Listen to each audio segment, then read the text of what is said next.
हमारे पूर्वज आपने देखे होंगे, हमने तो खूब याद है, झोंपड़ियों में टाइम पास करके कई कई पीढ़ी। उनका तो इतना काम है, एक चारपाई डालनी आपने, चाहे 10 कमरों का मकान है आपका, एक कमरे में एक कोने में 3.5 बाई 7 फुट की जगह चाहिए आपने। घुटने तो गढ़िया तो मोकली है। कबीर साहब तक कहते हैं घर तो 3.5 हाथ और गढ़ा तो 4.25। कहे कबीर अधिका कहे उसको नहीं विचार। ये मनुष्य की जो शरीर है 3.5 हाथ का होता है। परमात्मा कहते हैं आपने घर 3.5 हाथ की आवश्यकता है, घना बनाओ तो 4.25। अरे से फालतू बनावा है तो मूर्खता है तेरी। फिर भी परमात्मा का कहने का तात्पर्य है कि आवश्यकता से अधिक कोई भी वस्तु आप संग्रह करते हो आपकी भक्ति का बाधक बनेगा, क्योंकि समय वेस्ट व्यर्थ जाएगा। कोठी बना ली, 1-2 लाख अपने पास से लगा लिए, 3 लाख कर्जा कर लिया। अब जब तो कर्जा ले लिया, ऋण ले लिया, पता नहीं चला 1 महीने के बाद मांगने वाला आने लग जाएंगे। चैन गई, रात न नींद आवा नहीं, और भक्ति का भी नाश। को ठीक है काम आई आपके। तो इस प्रकार हमने भक्ति मार्ग में जो बाधाएं हैं उनको त्यागना पड़ेगा। अब क्या बताते हैं, परमात्मा ने हमें कितनी सद्बुद्धि दे रखी है, और ये भक्ति ना करने से इन कोठी बंगले बनाने में और धन बढ़ाने में अपना जीवन व्यर्थ कर जाएंगे, तो फिर क्या होगा। नर से तू पशुआ कीजिए, नर से फिर तू पशु बनेगा। नर से तू पशुआ कीजिए, गद्दा बैल बनाई, अरे सुंदर भोजन का मन बोरे कि तो कुर्डी चरने जाई। ओए होए, अपने आत्मा इतना कुछ सुनकर भी हमारे यह बात अंदर जगह बनाती नहीं, क्योंकि हमें ये सब सुविधाएं उपलब्ध है और हर समय है, और ये तो आपके अंतिम सांस तक आपको रहेंगी जब तक मनुष्य जीवन में हो।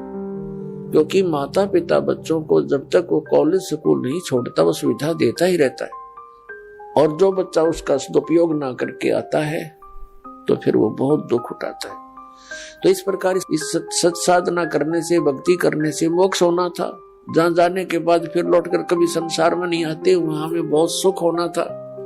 जैसे बच्चा विद्यालय में पढ़ता है, कॉलेज में पढ़ता है, महाविद्यालय में, उसको वहां कुछ नहीं मिलना, वहां से उसको विद्या प्राप्त हुई, उस विद्या के आधार से उसको अन्य फील्ड में वहां जाकर के वो सुविधाएं मिलनी है। ठीक इसी प्रकार हमें इस पृथ्वी पर जो हम चाह रहे हैं, हमें यहाँ नहीं लेनी चाहिए इसकी सुविधाएं। ये तो कॉलेज में मौज मार रहे हैं हम, ये सोच लो पृथ्वी की कोई भी वस्तु हम डिमांड कर रहे हैं या इसी में लगे रहे हैं, भक्ति की नहीं, तो हम कॉलेज में मौज मार रहे हैं, वो बहुत हानिकारक होगी। इसका लाभ हमें सतलोक में मिलेगा।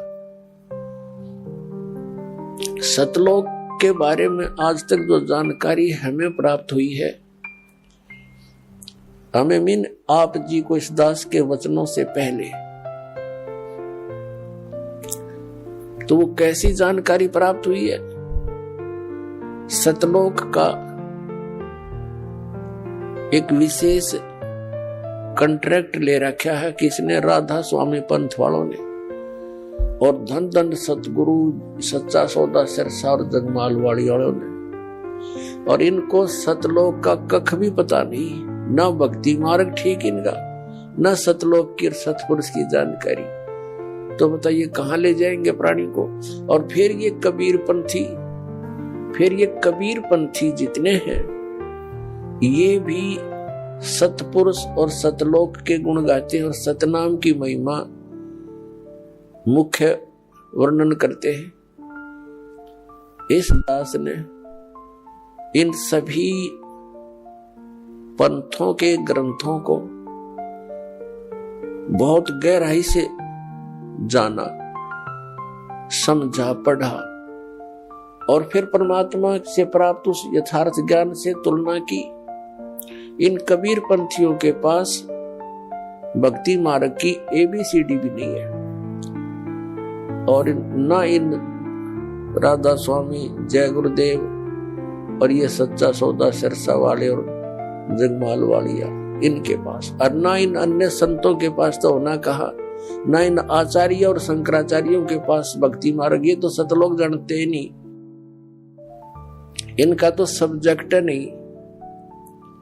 ये तो श्री राम, श्री कृष्ण, श्री विष्णु और श्री शंकर भगवान की पूजा तक सीमित किए हुए हैं, आचार्य और शंकराचार्य और ये सुधांशु जी महाराज और ये आसाराम जी महाराज और ये सतपाल जी महाराज और ये बालयोगेश्वर जी महाराज और ये सारे कृपालु जी महाराज और ये दूसरे जितने ये ब्रह्म ऋषि कुमार, ये इस तरह के सारे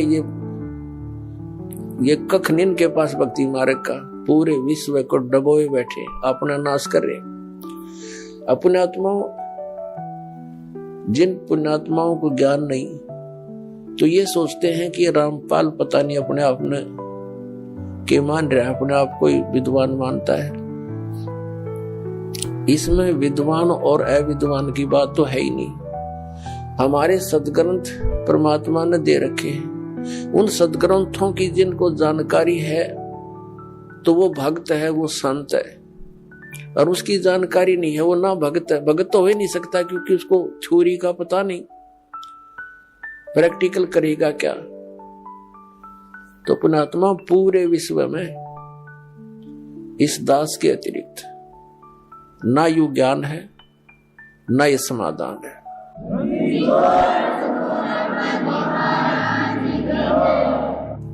ये वचन प्रथम बार कोई सुनता है तो उसको खटकते हैं, लेकिन समय आने पर ये अच्छे भी लगेंगे, मीठे लगेंगे। एक बार परमेश्वर कबीर जी ने गोरखनाथ जी से वार्ता करते समय कहा था कि गोरखनाथ मैं सबन का गुरुआ। परमात्मा ने कहा था मैं सबका गुरु हूं, उस्ताद इस अध्यात्म मार्ग में। तो गोरखनाथ जी कहने लगे तुम मेरा वचन मोह लाग गए कड़ुआ, कि आपकी बात मुझे अच्छी नहीं लगती, आप कहते हो मैं सबका गुरु हूं। तो परमात्मा ने कहा कि कड़ुआ लगे सो मीठा होई, हमारी बात पतीजे जोई। पतीजे माने विश्वास करे। परमात्मा ने कहा था ये जो कड़ुआ लगे सो मीठा होई।